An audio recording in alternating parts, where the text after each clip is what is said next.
Hello, survivors. Thank you for taking the time to listen to the story. If you haven't already done so, please subscribe to our channel. We appreciate it, and thank you in advance. Please leave the name of the city you're listening from in the comments section below. It helps us see our reach in the community. Let's start the story. The Dolby Theater glowed with a warmth I'd dreamed of since I was a kid, watching the Oscars on my parents' old TV back in Ohio. I adjusted my bow tie for the 100th time, still not quite believing I was there. The nomination alone had been surreal. Best Actor for portraying a war photographer who loses everything, but finds redemption in the rubble of conflict zones. The critics called it transformative and raw. I called it the role that nearly broke me. "You're fidgeting again, Ralph," whispered Olivia, my manager of 8 years, straightening my lapel. "Relax, you've got this." But relaxing was impossible. 5 years of indie films that barely covered rent, 2 blockbusters where I played forgettable supporting characters, and finally Shattered Lens, the film that changed everything. And now here I was, seated 4 rows from the stage, surrounded by faces I'd grown up idolizing. Trent Reznor, last year's Best Actor winner, was preparing to announce my category. The spotlight found him, tall and composed at the podium. I could feel the cameras panning to each nominee's face. I arranged mine into what I hoped was a humble yet hopeful expression, the one actor's perfect after their first award season. "And the nominees for Best Actor are..." Trent's voice carried through the theater with practiced gravitas. My pulse thundered in my ears as he read through the list. Tom Whitman for The General's Son, Jason Morales for Breaking Point, myself for Shattered Lens. Each name followed by polite applause and brief clips of our performances. "And the Oscar goes to..." That familiar pause, the rustle of the envelope, the entire room holding its breath. "Ralph Mercer for Shattered Lens." The theater erupted. Olivia squeezed my arm so hard it hurt. My date, indie director Elaine Crawford, kissed my cheek. I stood up, dazed, the applause washing over me like a wave. But as I took my first step toward the aisle, something changed. A disruption rippled through the perfect choreography of the moment. At first, I thought someone had fainted, not uncommon in the overheated, high-stress environment of the ceremony. Then came the screams. They started from the upper balcony, sharp, genuine screams of terror, not the practiced exclamations of delight that normally filled these halls. Heads turned. The applause faltered, replaced by confused murmurs. On stage, Trent looked up, his professional smile wavering. A security guard rushed to the side of the stage, saying something urgently into his earpiece. "What's happening?" Elaine whispered, clutching my arm. Before I could answer, more screams erupted, closer this time. In the side aisle, people were standing, pushing, trying to move away from something. Then I saw him. Knox Thornhill, the beloved comedy actor who'd presented earlier, stumbling down the aisle. Something was wrong with his gait, a lurching quality that looked nothing like his usual confident stride. His face was ashen, his designer tuxedo stained dark down the front. "Is he drunk?" someone nearby muttered. But this wasn't intoxication. Knox reached a young production assistant who was trying to restore order. Without warning, he lunged forward, teeth bared. The bite happened so fast. A flash of movement, a spray of crimson, and the assistant's agonized scream cut through the confusion like a knife. Knox had torn into the assistant's neck, ripping away flesh as easily as tearing paper. The theater exploded into chaos. "Ladies and gentlemen, please remain calm," called a voice over the speakers, but it was futile. Panic spread faster than any could contain it. I stood frozen in place, my moment of triumph forgotten. All around me, the carefully constructed glamour of Hollywood's biggest night was collapsing. Designer heels were discarded as women fled in terror. Men in $1,000 tuxedos shoved each other toward exits. The calm, practiced faces of celebrities, trained to maintain composure under the most intense scrutiny, contorted with primal fear. "Marcus, we need to move." Olivia yanked my arm, breaking my trance. But move where? The main exits were already clogged with panicking attendees. Security guards were overwhelmed, trying simultaneously to contain the growing violence and guide people to safety. On stage, Trent Rayner was backing away from the podium as another figure. I recognized Vicky Montalvo, the famed director, approached him with that same terrible vacant stare I'd seen in Knox's eyes. Her gown was torn, her movements stilted and wrong. "The back," I said suddenly, pulling Elaine and Olivia closer. "There's a service corridor behind the stage. They brought us through it during rehearsals." It wasn't much of a plan, but it was something. As we began pushing our way against the tide of fleeing celebrities, I saw more of them. People with empty eyes and blood-smeared mouths, attacking anyone within reach. Each person they bit seemed to transform within minutes, rising with a ravenous, mindless ferocity. "What's happening to them?" Elaine gasped as we skirted a skirmish where a security guard was fighting off what had once been a well-known character actor. "I don't know," I answered, but a horrible realization was dawning. I'd played a zombie once in a low-budget horror film early in my career. We'd all joked about it during filming. No one was laughing now. We reached the edge of the stage just as the lights flickered, plunging the theater into momentary darkness. When they came back on seconds later, the scene had somehow deteriorated further. Blood splattered the first rows of seats. The golden statuette, my Oscar, lay forgotten on the floor, reflecting the chaos like a macabre mirror. A familiar face appeared before us, Damian West, the talk show host who'd interviewed me just last week. His eyes were vacant, his mouth wet with blood. He lunged at Olivia, who screamed and stumbled backward. I reacted without thinking, driving my fist into his face with all my strength. He staggered but didn't fall. It was like he couldn't feel pain. He came at us again, and this time I grabbed the nearest object, an abandoned camera tripod, and swung it hard against his head. He crumpled to the floor. "Jesus, Ralph," Olivia whispered, her face pale. "Come on," I said, pulling them toward the backstage area. "We can't stay here." As we slipped behind the curtain, I cast one last glance at the Dolby Theater's main floor. The place where dreams were supposed to come true had become a nightmare. Camera lights still flashed sporadically, capturing Hollywood's elite in their most desperate moments. Somewhere I knew this footage was still being broadcast to a stunned world. The backstage area was marginally less chaotic. Most of the staff had already fled, but we weren't alone. 2 security guards were barricading a door, while a makeup artist huddled in a corner, quietly sobbing. "Which way?" Elaine asked, her director's instinct for spatial awareness kicking in despite her fear. I pointed to a narrow corridor that I remembered led toward the loading area. "There. Should take us to the back entrance." We moved quickly, encountering others with the same idea. A sound engineer, a costumer, a supporting actress from a popular streaming series whose name I couldn't recall. All wore the same stunned expression, as if unable to process how quickly reality had distorted. "My car's in the VIP lot," I said as we navigated the labyrinthine backstage corridors. "If we can reach it." A blood-curdling shriek cut me off. From the adjoining corridor, a woman in an emerald evening gown burst into view, pursued by what had once been a cameraman. His face was a bloody mess, his movements predatory and focused. The woman in green stumbled in her panic, crashing into Elaine and sending them both to the floor. The infected cameraman was on them in seconds. I hesitated, a moment of cowardice I'll never forgive myself for. But Olivia didn't. She grabbed a heavy lighting stand and swung it with surprising force, smashing it against the cameraman's skull. The impact knocked him sideways, buying us precious seconds. "Run!" she shouted, helping Elaine to her feet. The woman in green was already scrambling away, disappearing down another corridor without a backward glance. We pressed on, the sound of chaos receding behind us, only to grow louder ahead. We emerged into the loading area to find it overrun. The infection had spread here too. Staff members attacked each other while others tried to escape through the large bay doors that opened onto the street. "The exit's blocked," Elaine said, her voice tight with fear. She was right.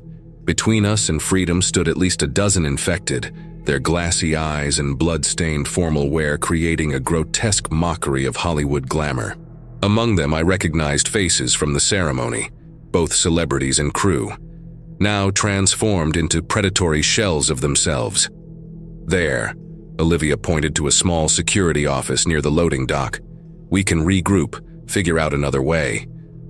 We made a break for it, rushing across the open space as quietly as possible. I reached the door first, yanking it open and ushering them inside before locking it behind us. The small room contained monitors showing security feeds from around the venue. The images they displayed made my blood run cold. The main theater was now a killing floor. The red carpet where I'd smiled for cameras hours earlier was strewn with bodies. The streets outside were gridlocked with abandoned vehicles as people fled on foot. "It's everywhere," Elaine whispered, her face illuminated by the blue glow of the monitors. "Not just here." She was right. One feed showed Hollywood Boulevard, where the same scene was playing out. People running. Others pursuing with savage, animalistic intensity. Police trying vainly to restore order. "This can't be happening," Olivia said, her professional composure finally cracking. "This isn't real." But it was. Whatever was happening, disease, prion, something else entirely. It had transformed the most glamorous night in Hollywood into a waking nightmare. I sank into the security guard's chair, my mind racing. The irony wasn't lost on me. After years of struggling for recognition, I'd finally reached the pinnacle of success, only to have it ripped away in moments. The golden statuette I'd coveted now lay abandoned on a blood-soaked carpet, meaningless in this new reality. "What do we do now?" Elaine asked, her fingers nervously twisting the pendant at her throat. I stared at the monitors, watching as Hollywood tore itself apart. All the fame, wealth, and privilege in that room had meant nothing in the face of whatever this was. The people who portrayed heroes on screen were now running for their lives, their carefully constructed images shattered. "We survive," I said, surprising myself with the steadiness in my voice. "We find a way out, and we survive." I'd spent months inhabiting the role of a man who had lost everything and found a way to keep going. Now it was time to see if any of that strength had seeped into my real self. On the monitors, I watched as someone I recognized, Leonardo da Cruz, the environmental activist and A-lister, fought off an attacker with an Oscar statuette, using the heavy base as a weapon. Blood splattered across his white tuxedo as he cleared a path for a group of terrified attendees. Maybe there were real heroes here after all. "The parking garage," I said suddenly, the memory surfacing from the arrival earlier today. "It's connected to this building through the lower level and has multiple exits onto different streets." "How do we get there?" Olivia asked. I pointed to a door visible on one of the security feeds. "Through that hallway and down the stairs." I saw the signs during rehearsals. As I studied the monitors, I noticed the infected seemed drawn to noise and movement, mindlessly stumbling toward any sign of life, driven by their base instincts to feed. What had begun as Hollywood's most prestigious celebration had, in less than an hour, devolved into a desperate fight for survival. The beautiful people, myself included, were now prey. Our designer clothes offered no protection. Our fame couldn't save us. "Ready?" I asked, looking at the two women who had suddenly become my responsibility. They nodded, fear evident in their eyes, but determination there too. I checked the corridor on the security feed, momentarily clear, and unlocked the door. As we slipped out, the reality of our situation hit me fully. My career, my triumph, my old life. All of it was already fading into irrelevance.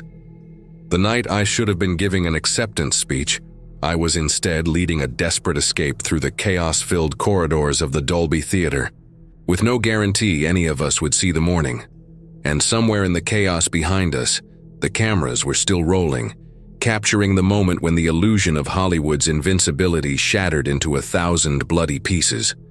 We pushed out of the security office into the dimly lit corridor. I clutched the tripod I'd used against Damien, scanning the shadows ahead. As we rounded the corner, we found a security guard slumped against the wall, throat torn out. The holstered pistol on his hip caught my eye. I knelt beside him, carefully removing the weapon and checking the magazine. 3 months of training for ballistic, I explained to Olivia's surprised look. The technical advisor was ex-Special Forces. A crash behind us sent us moving toward the stairwell. Suddenly, a technician burst around the corner, 3 infected in pursuit. "Help me!" he screamed, sprinting toward us. I raised the gun, aimed, and fired. The first shot caught the lead infected in the shoulder. My second hit its head, dropping it instantly. The technician stumbled on a cable, falling hard. Before he could recover, the remaining infected were on him, his screams turning to gurgles as they tore into him. "There's nothing we can do." Olivia pulled me toward the stairwell. We yanked the door open and raced down, but halfway through our descent, the door above crashed open. 3 infected stumbled onto the landing.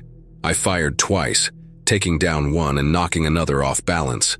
The third, a woman in a blood-soaked red gown, continued toward us. My next shot hit her chest with no effect. As she closed in, I steadied my aim and put a bullet between her eyes. She tumbled down the stairs like a rag doll. At the bottom, we found a service corridor that branched in different directions.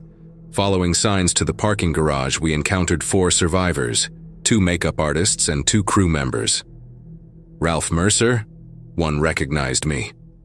"I'm Zoe. This is Marco." Jen and Luis. Marco had a key card for the parking garage offering a potential escape route. But before we could celebrate, Luis screamed. An infected had crept up silently, sinking teeth into his neck. Blood sprayed as he thrashed in its grip. I fired twice, killing the attacker and another behind it. But more were coming. We ran to the parking access door, Marco swiping his card as I covered our retreat. The magazine emptied as we slammed the door shut behind us. Our relief was short-lived. Through the parking garage door's window, we saw dozens of infected roaming between luxury vehicles. Meanwhile, behind us, the door we'd just come through shuddered under assault from pursuing infected. "The basement," Olivia said. "We need another route." We locked ourselves in the theater basement just as the other door began to splinter. Zoe's phone flashlight illuminated our way through the dark corridor. Passing through, we heard wet tearing sounds from behind a door marked Dressing Room C. A bloody handprint smeared the wall beside it. Then, a human cry, weak but unmistakable. I pushed the door open, gun raised. A makeup artist turned infected was feeding on a body, while a young woman huddled in the corner, clutching her bleeding arm. 2 shots put down the infected. The wounded woman, Rebecca, explained that her companion Tyler had gone for help before being killed. The bite on her arm was already burning with fever. "I know what happens next," she said, tears streaming down her face. "I can end it for you," I offered. "Hand on my gun." "Not yet. Help me get out first. I don't want to die in this room." We continued toward the service elevator with Rebecca leaning on me, her skin burning hotter by the minute. But when we arrived, the power was out. "Emergency stairs," Jen suggested, pointing to an exit door. As we started toward it, Rebecca convulsed in my arms. "Please," she gasped, "don't let me become one of them." I gently lowered her, drew my gun while the others turned away, and pulled the trigger. The shot drew more infected. We rushed up the emergency stairs, but at the top, an infected usher tackled Zoe. Marco pulled him off, getting bitten in the process. I shot the infected, but Marco was already doomed. "Go," he urged, clutching his bleeding arm. "I've seen how fast it spreads." I sent the others to the audio control room while I granted Marco mercy with another bullet. In the audio control room, we could hear infected breaking in behind us. We escaped into the adjoining sound booth, which overlooked the main theater. The sight below froze my blood. The elegant auditorium had become a slaughterhouse. Bodies littered the seats, blood stained every surface, and dozens of infected wandered the space. The stage where I should have accepted my award was now a tableau of death. Oscar statuettes scattered among the carnage. "My God," Elaine whispered. "It's everyone." She was right. A-list celebrities, now transformed into monsters, staggered through the wreckage of Hollywood's grandest night. An actress who'd won last year prowled the stage in her bloodied gown. A famous action star crouched over a victim in the orchestra pit. Banging on the booth door reminded us we were trapped. I checked my ammo, 4 bullets left, and searched frantically for an escape route. "There," Zoe pointed to a small door at the back of the booth. "Fire escape. It leads to the roof." As the infected broke through, I fired my remaining bullets, giving us precious seconds to reach the door. We burst onto the metal fire escape, the cool night air hitting us like a shock after the horror inside. Above us was the roof. Below, a 20-foot drop to an alley. Behind us, the infected were already pouring through the door. "Up or down?" Jen asked. Jen. Panic in her voice. I looked at the remaining survivors. Olivia, Elaine, Zoe, and Jen. Hollywood hierarchy meant nothing now. We were just people trying to survive. "Up," I decided. "We'll find a way across to the next building." We climbed the metal stairs, the infected close behind, reaching for the last fragile hope of escape from the nightmare that had consumed Hollywood's biggest night. The rooftop gravel crunched under our feet as we emerged from the fire escape. Los Angeles sprawled before us, its familiar lights now interrupted by plumes of smoke and random bursts of gunfire. The city I'd called home for 15 years was being consumed by chaos. Olivia limped toward me, her elegant heel finally broken after our desperate climb. "What now?" I scanned our surroundings. The Dolby Theater's roof was a maze of ventilation systems and satellite dishes. Beyond it stretched a 15-foot gap to the adjacent building, impossible to jump. "We need to barricade that door," I said, pointing to the fire escape we'd just emerged from. The infected weren't far behind. Working together, we dragged a heavy HVAC unit across the roof, positioning it in front of the door just as the first infected began pushing against it. The metal screeched but held, for now. "Look," Elaine pointed eastward. Military helicopters circled downtown, their searchlights cutting through smoke. Occasionally, the staccato sound of gunfire reached us. "They're evacuating," Zoe said, hope creeping into her voice for the first time. "There must be safe zones." The night air was unexpectedly cold, making our blood-spattered formal wear feel even more absurd. I'd spent a fortune on this tuxedo, tailored specifically for my big night. Now it was stiff with someone else's blood. "Anyone have a phone with service?" I asked. Jen pulled out her cell, checking for signal. Nothing. Networks must be overwhelmed. I walked to the roof's edge, looking for any potential escape route. The alley below was dark, but I could make out shapes moving, more infected, drawn to the theater by the sounds of our earlier gunfire. One of them looked up, its face caught in the ambient light, a makeup artist I'd chatted with during rehearsals yesterday. The recognition made my stomach turn. "Holy shit," Jen whispered, joining me at the edge. She was looking down Highland Avenue, which was visible from our position. The street was a river of chaos, overturned cars, small fires burning, and people running in all directions. Some were clearly infected, pursuing others with that terrible single-minded purpose. But others were just scared humans trying to escape. "The police are shooting them," she said, pointing to a barricade halfway down the block where officers fired into approaching infected. "But they can't tell who's infected and who's not. I just saw them gun down a woman who was just running away." "Can you blame them?" Zoe asked, her voice hollow.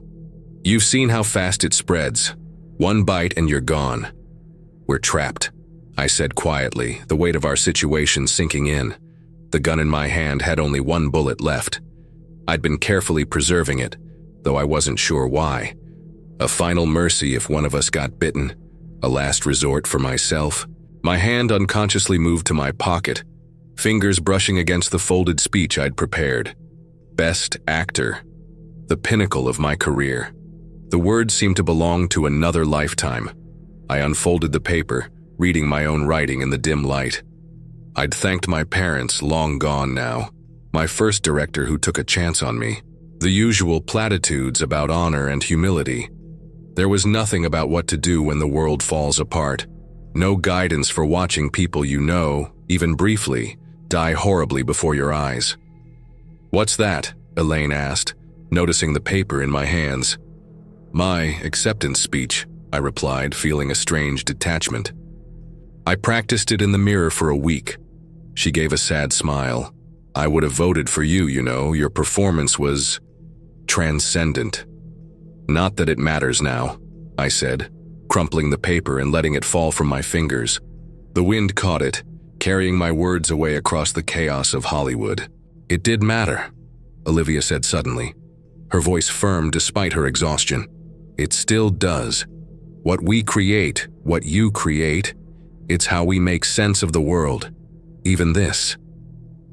I was about to respond when a sound cut through the night, the distant beat of helicopter rotors getting closer.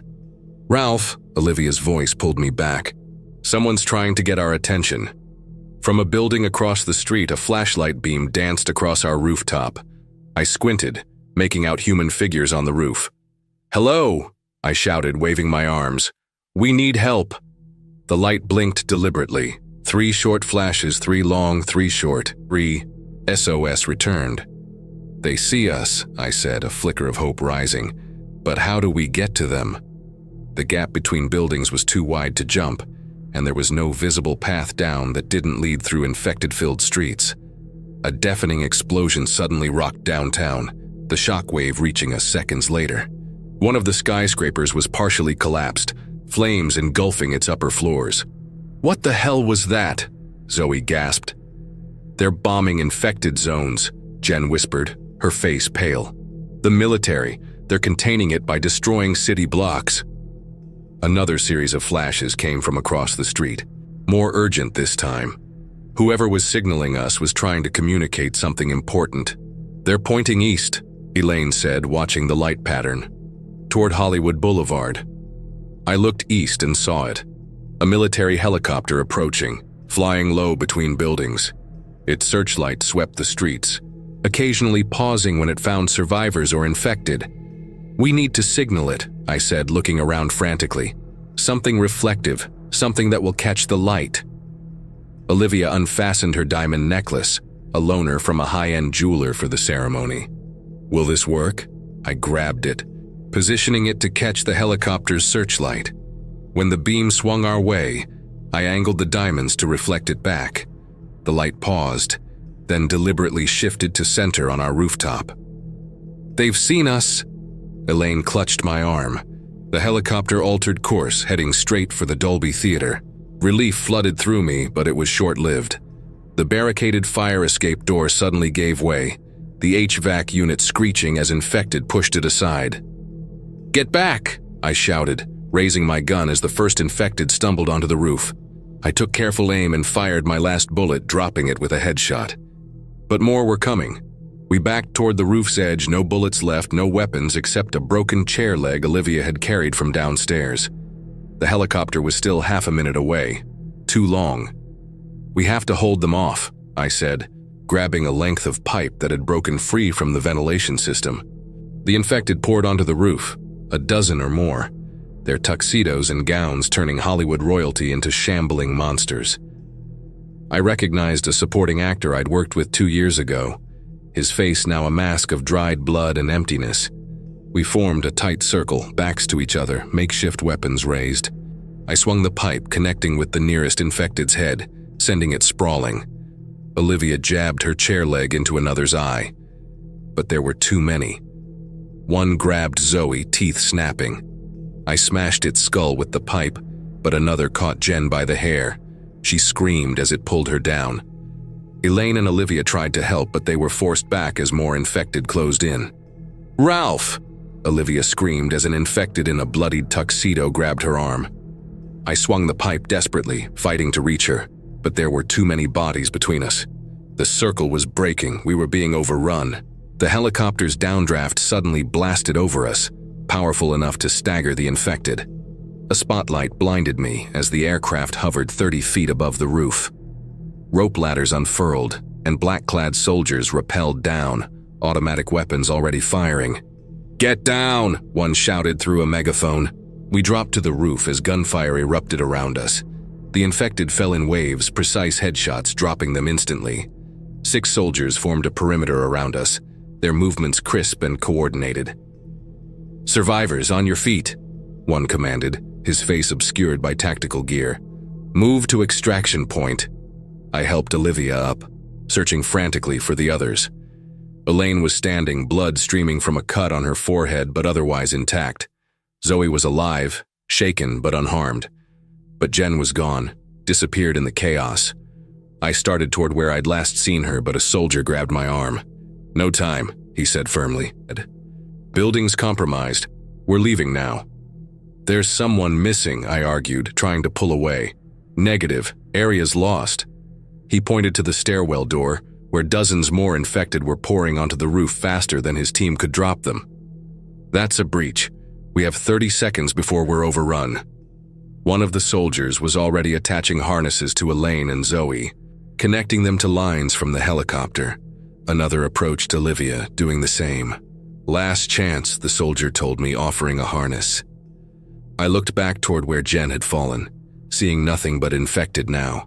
My chest tightened with guilt and grief, but I took the harness, allowing myself to be clipped in. "Extraction team, pull out," the soldier commanded into his radio. The lines went taut, and suddenly we were rising above the roof, the infected reaching futilely below us. I watched the Dolby Theater shrink beneath my feet, the building where I should have experienced my greatest triumph now a tomb for dreams and people alike. As we dangled beneath the helicopter, swinging slightly in the night air, I locked eyes with Elaine. Her face was streaked with blood and tears, but there was something resolute in her expression. We'd survived when so many hadn't, a fact that carried its own weight of responsibility. Below us, the streets of Hollywood told a story of collapse. The Walk of Fame, where tourists had posed for photos just hours earlier, was now a corridor of death. The famous handprints and stars were smeared with blood, obscured by abandoned vehicles and bodies. The iconic Capitol Records building stood in the distance, still intact but surrounded by smoke. Its famous spire, designed to resemble a stack of records, now looked more like a lighthouse in a storm, a remnant of a cultural legacy that might soon be lost. The soldiers pulled us into the helicopter's bay with practiced efficiency. Inside, the stark military interior was a jarring contrast to the ornate theater we'd fled. Steel benches along the walls, medical equipment stacked in cases, weapons mounted in racks. Everything designed for function, nothing for appearance, the antithesis of Hollywood itself. Inside the helicopter, a medic in tactical gear immediately approached us, examining each for injuries or bites. His movements were efficient, impersonal, so different from the makeup artists who had fussed over me hours earlier, preparing me for the cameras. "Any contact with infected bodily fluids?" he asked, shining a penlight into my eyes, checking for symptoms. "No," I answered, though in truth I wasn't certain. The past hours had been a blur of violence and horror. Blood had sprayed everywhere. How could anyone be sure? The helicopter's interior was packed with other survivors, some faces I recognized from the ceremony, others unknown civilians who must have been rescued from nearby buildings. In the corner sat an elderly couple still dressed in formal wear, the woman's hand protectively covering a wound on her husband's arm. They met my gaze briefly before looking away. I understood what they were hiding, and my hand unconsciously tightened around the empty gun. Across from me, a cameraman from the ceremony cradled his broken equipment as if it were a child, his fingers still mechanically adjusting settings on a camera that would never film again. The habit of a lifetime refusing to die, even as the world around it collapsed. "Where are you taking us?" I asked the nearest soldier, raising my voice over the thundering rotors. "Safe zone at Edwards Air Force Base," he replied. His voice clipped, professional. "Last secure facility in Southern California." "What about my family?" asked a woman beside me, someone I didn't recognize. "My kids are in Pasadena with my sister." The soldier's face remained impassive. "Pasadena is in containment protocol, no civilian movement in or out. But my children, if they're with any military or emergency services, they'll be evacuated to designated safe zones," he cut her off, though his voice softened slightly. "That's all I can tell you." The helicopter banked sharply, heading northeast toward the desert. Through the window, I watched Los Angeles recede, parts of it now actively burning. Hollywood, the dream factory, the place that had consumed my life's ambition, was falling. Below us, the 101 freeway was a solid line of headlights, thousands of people trying to flee the city at once. But even from this height, I could see dark figures moving between the stalled cars. The infection was spreading along the evacuation routes. Olivia found my hand in the darkness, squeezing it tightly. "You're Oscar," she said softly. "I'm sorry." I almost laughed at the absurdity of mourning a trophy when so many lives had been lost, but I understood what she meant. Not just the award, but everything it represented, the culmination of years of work, the validation, the future opportunities it would have brought, all gone now. Doesn't matter, I replied, and was surprised to find I meant it. A sudden explosion below caught everyone's attention, a gas station along the freeway erupting into flames. The helicopter veered away, gaining altitude. Through the momentary brightness, I saw Zoe silently weeping in the corner, her makeup artist's trained hands now fidgeting uselessly in her lap. Have they said what caused it? I asked the soldier sitting across from me. The infection? He hesitated, then shook his head. Above my pay grade. We just got orders to evacuate high-value targets from designated zones. High-value targets, I repeated, the impersonal terminology stinging. So that's why you came for us, because we're celebrities? A muscle in his jaw tightened. My team didn't make those calls. We extract who we're told to extract. The soldier opposite us removed his tactical helmet, revealing a young face streaked with sweat and blood. He couldn't have been more than 25, but his eyes carried the weariness of someone who'd seen too much. You're Ralph Mercer, he said suddenly, recognition dawning. I loved you in Shattered Lens. The normality of the moment, a fan recognizing me, felt jarringly out of place. Thanks, I managed. My wife and I, he continued. We watched it 3 times. She said your performance reminded her of her brother. The way you captured PTSD. It helped us understand him better. He paused, swallowing hard. Her brother died in Afghanistan 2 years ago. I nodded, unable to speak. In all the chaos and death, this simple reminder of why I'd become an actor hit me with unexpected force. Films connected people, helped them understand each other. Even now, in the midst of collapse, that connection remained. I hope she's okay, I said finally. Your wife. His face tightened. She's at Edwards. Got out early with the first evac. He paused. At least that's what I keep telling myself. The moment of vulnerability from a soldier trained to remain stoic affected everyone in earshot. For a brief moment, the helicopter was silent except for the steady beat of the rotors. What's it like there? Elaine asked quietly. At Edwards? The soldier composed himself. Crowded, tense. Military's converting hangars into living quarters. They've got scientists working on understanding the infection. He glanced at the elderly couple with their secret. Medical teams are screening everyone on arrival. No one asked what happened to those who failed the screening. Will they let us communicate with the outside? Zoe asked. I have family in Portland. Secure satellite communications only, he replied. But they're collecting names, trying to compile survivor lists. In the dim red light of the helicopter's interior, I studied the faces around me. Hours ago, we'd been strangers linked only by our presence at a glamorous award ceremony. Now we were bound by survival, by shared trauma, by the terrible things we'd witnessed and done.